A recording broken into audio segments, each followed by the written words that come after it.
Hi అండి. Welcome to Vaishu recipes. కేవలం ఇంట్లో బంగాళదుంపలు ఉంటే చాలండి. ఇలా ఈజీగా చిట్టి చిట్టి పునుగులు అయితే చేసేసుకోవచ్చు. పైన క్రిస్పీగా లోపల సాఫ్ట్గా భలే ఉంటాయండి చిట్టి చిట్టి పునుగులు వచ్చేసి. కేవలం 10 నిమిషాలు చేసేసుకోవచ్చు అండి ఈ పునుగులు. పల్లి చట్నీతో సర్వ్ చేసుకుంటే చాలా అంటే చాలా బాగుంటాయి. ఇవి మార్నింగ్ బ్రేక్ఫాస్ట్ లాగా కానీ ఈవినింగ్ స్నాక్స్ లాగా కానీ చాలా బాగుంటాయండి. పిల్లలు కూడా చాలా ఇష్టంగా తింటారు. పదండి లేట్ చేయకుండా ప్రాసెస్లోకి అయితే వెళ్ళిపోదాము. ఫస్ట్ ఒక గిన్నె తీసేసుకొని దాంట్లోకి 200 గ్రాములు బియ్యం అయితే తీసేసుకుంటున్నాను. నేను నార్మల్ బియ్యం తీసుకున్నాను. మీరు కావాలంటే రేషన్ బియ్యం అయినా వాడుకోవచ్చు. ఇలా కడిగేసి ఒక 2 అవర్స్ అయితే నానబెట్టుకోవాలి. మూత పెట్టేసి 2 అవర్స్ నాననిద్దాము. ఆ లోపు కుక్కర్ తీసేసుకొని 200 గ్రాములు బంగాళదుంపలు అయితే తీసేసుకొని వాటర్ వేసేసి కుక్కర్ మూత పెట్టేసి 2 విజిల్స్ వస్తే స్టవ్ పైన సరిపోతుందండి. మనకు బంగాళదుంపలు అయితే ఉడికిపోతాయి. ఇప్పుడు కుక్కర్ మూత తీసి చూద్దాము. బంగాళదుంపలు ఉడికిపోయాయి కదా. బంగాళదుంపలు ఉన్న పైన పీల్ తీసేసి ఒక ప్లేట్లోకి అయితే తీసేసుకోవాలి. ఇప్పుడు బియ్యం కూడా నానిపోయాయి కదా. నీళ్ళన్నీ వంపేసి మిక్సీ జార్లోకి బియ్యం అయితే వేసేసుకోవాలి. ఇలా బియ్యం అన్నీ వేసిన తర్వాత టీ గ్లాస్ అంత వాటర్ వేసేసుకొని మూత పెట్టేసి దోసపిండిలాగా గ్రైండ్ చేసేసుకోవాలి. చేసేసుకొని ఒక బౌల్లోకి అయితే వేసేసుకోవాలి. చూడండి కన్సిస్టెన్సీ ఇలా ఉండాలి.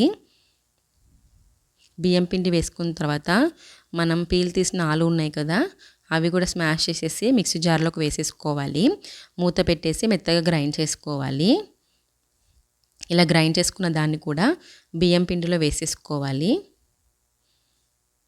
ఇలా ఆలు మొత్తం వేసుకున్న తర్వాత బాగా కలుపుకోవాలి. ఫస్ట్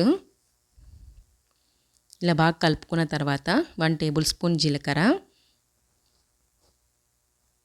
1/2 టేబుల్ స్పూన్ ఉప్పు, 1 table spoon red chilli flakes, సన్నగా కట్ చేసుకున్న కొత్తిమీర వేసేసుకొని ఒకసారి బాగా కలుపుకోవాలి. బీట్ చేసుకుంటూ కలుపుకోవాలి. చూడండి కన్సిస్టెన్సీ వచ్చేసి వీటిలో చూపించినట్టు విధంగా ఉండాలి. ఇప్పుడు స్టవ్ వెలిగించి డీప్ ఫ్రై సరిపడా ఆయిల్ పెట్టేసి ఆయిల్ హీట్ ఎక్కాక మీడియం ఫ్లేమ్లో పెట్టేసి చేయి తడి అద్దుకుంటూ ఒక్కొక్క పునుగు వీడియోలో చూపించినట్టు విధంగా వేసుకోవాలండి. పునుగుల సైజ్ వచ్చేసి మీ ఇష్టం అండి. పెద్దగా అయినా వేసుకోవచ్చు, చిన్నగా అయినా వేసుకోవచ్చు. కానీ చిట్టి చిట్టి పునుగులు అంటున్నాం కాబట్టి చిట్టి చిట్టి పునుగులు వేసుకుంటేనే బాగుంటుంది. కడాయికు సరిపడిన పునుగులు వేసేసుకొని ఒకవైపు కాలాక ఇంకొక వైపుకి తిప్పుకోవాలి. మొత్తం పునుగులు వచ్చేసి ఈవెన్గా ఫ్రై చేసేసుకోవాలి. ఇలా ఈవెన్గా ఫ్రై అయ్యాక చూడండి కొద్దిగా గోల్డెన్ బ్రౌన్లో వచ్చేస్తాయి అన్నమాట. ఒక ప్లేట్లోకి తీసేసుకోవాలి. అలాగే మొత్తం పిండితోటి చిట్టి చిట్టి పునుగులు అయితే వేసేసుకోవాలి. ఇలా అన్ని పునుగులు వేసుకున్న తర్వాత పల్లి చట్నీతో సర్వ్ చేసుకుంటే చాలా అంటే చాలా టేస్టీగా ఉంటుందండి. పైన క్రిస్పీగా లోపల సాఫ్ట్గా భలే ఉంటాయండి.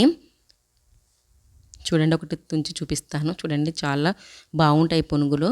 మీరు కూడా ట్రై చేసి ఎలా వచ్చాయో కామెంట్లో చెప్పండి. వీడియో నచ్చితే లైక్ చేసి సబ్స్క్రైబ్ చేసుకోండి. Thanks for watching. బాయ్.